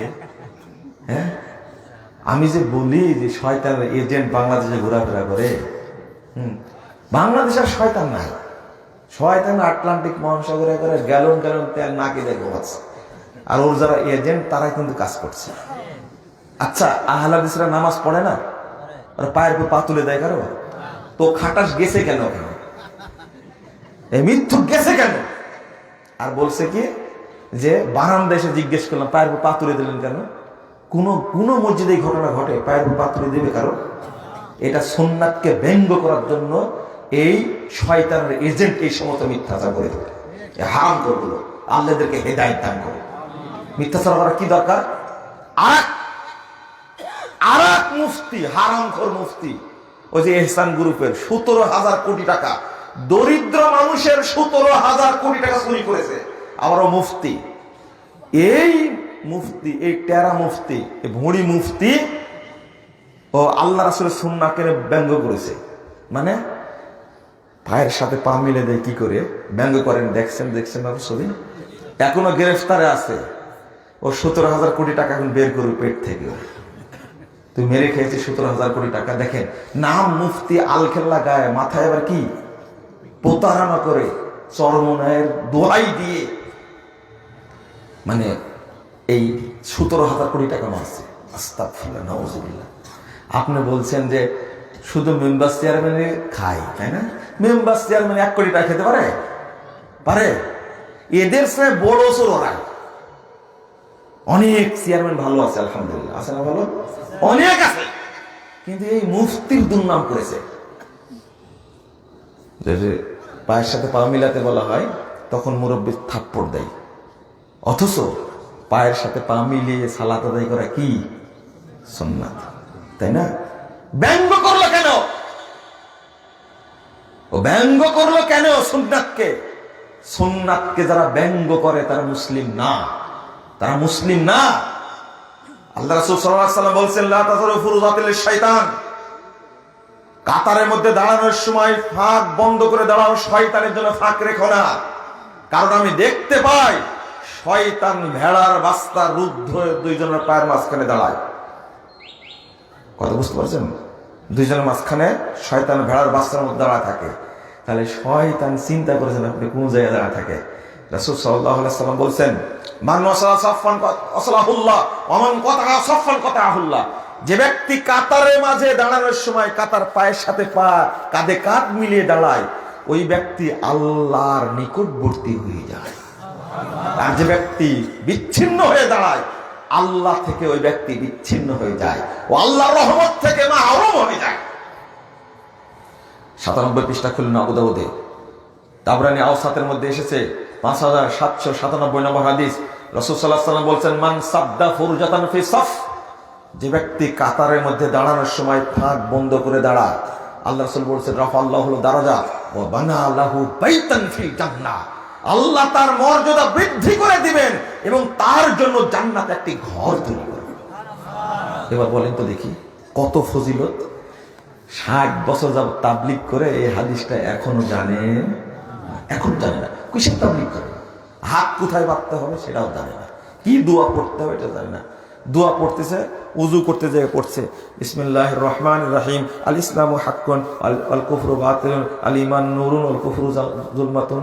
ও 70 বছর তাবলীগ করে কি করলো? এটা হাদিসের দোয়া? এটাকে হাদিসের দোয়া? এটা বানোয়াট, মিথ্যা, গাঁজাখড়ি, উদ্ভট, ভুয়া দোয়া একটা। আল্লাহ রাসূল পড়তেন কি?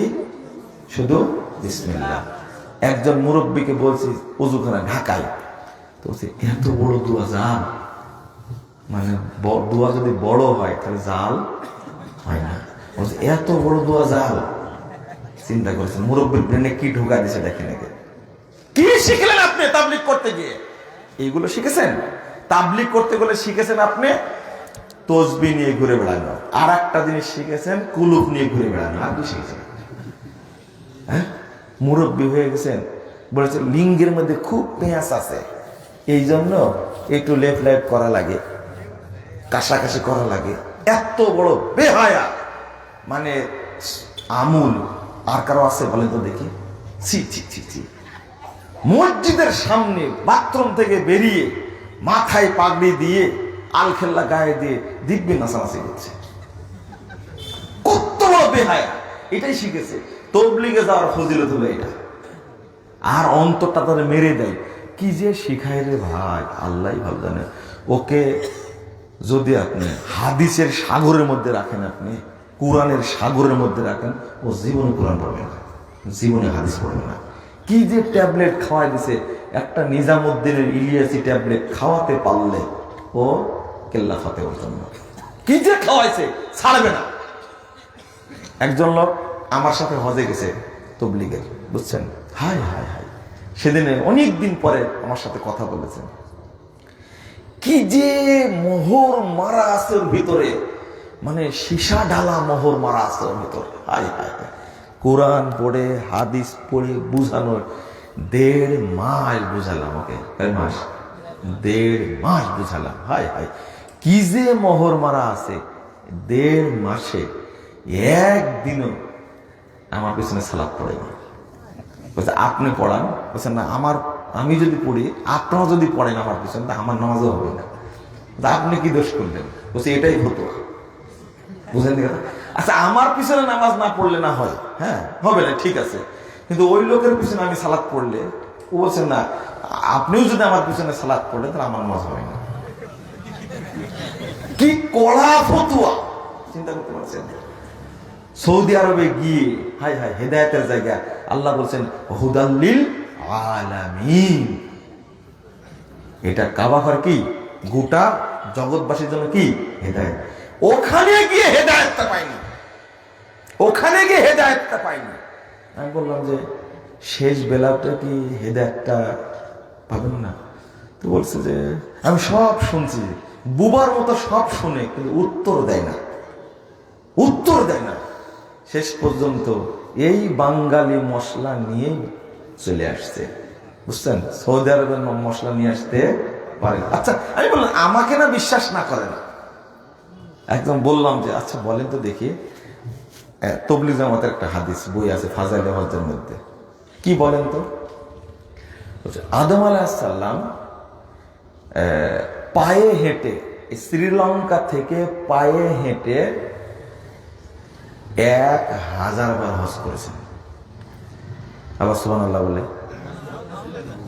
আদম আলাইহিস সালাম পায়ে হেঁটে হজ করেছেন কতবার? 1000 বার। কোথা থেকে?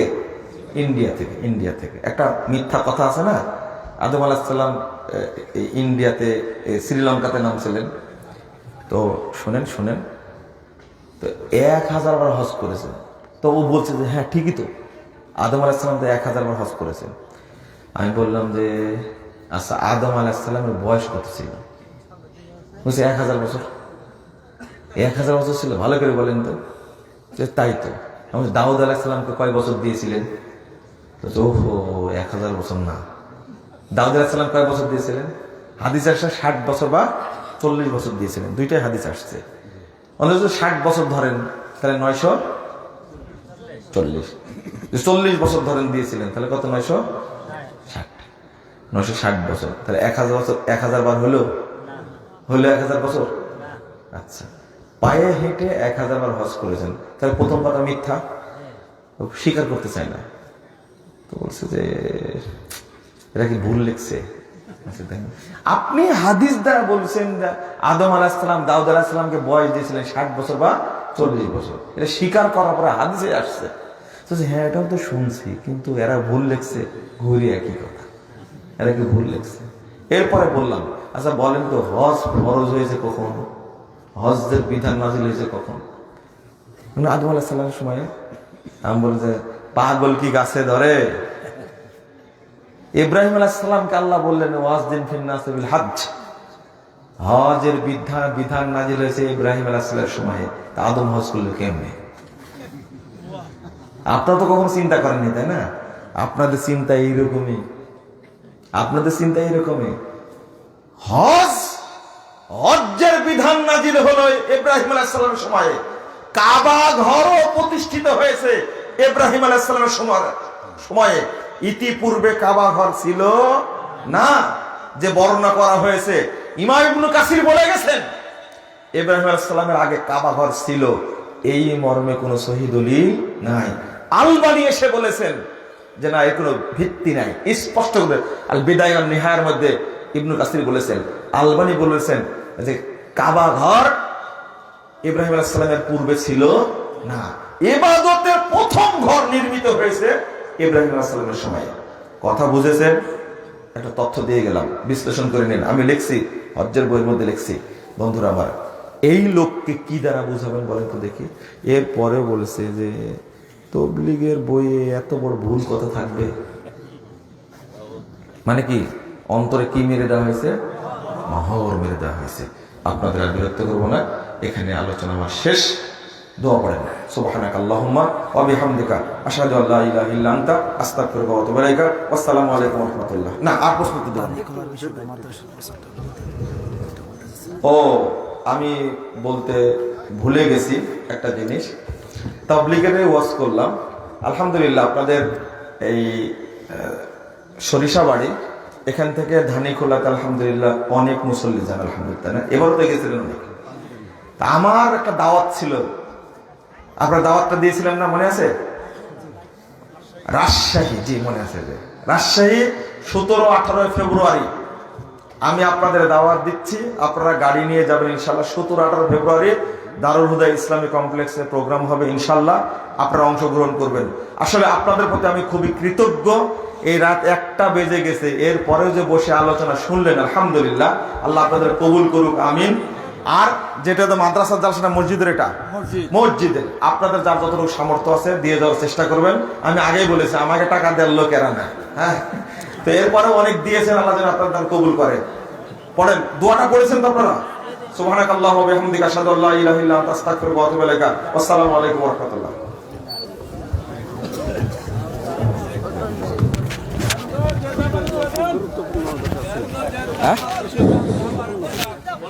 আচ্ছা, একটা ঘোষণা হয়, ওনার আমাদের এই শাইখের আগামী মাসে অর্থাৎ জানুয়ারির 4 তারিখে ঘোড়ার বাড়ি দক্ষিণপাড়া আবার ওনার সম্মেলন আছে। আপনারা সবাই সেখানে যান। আরো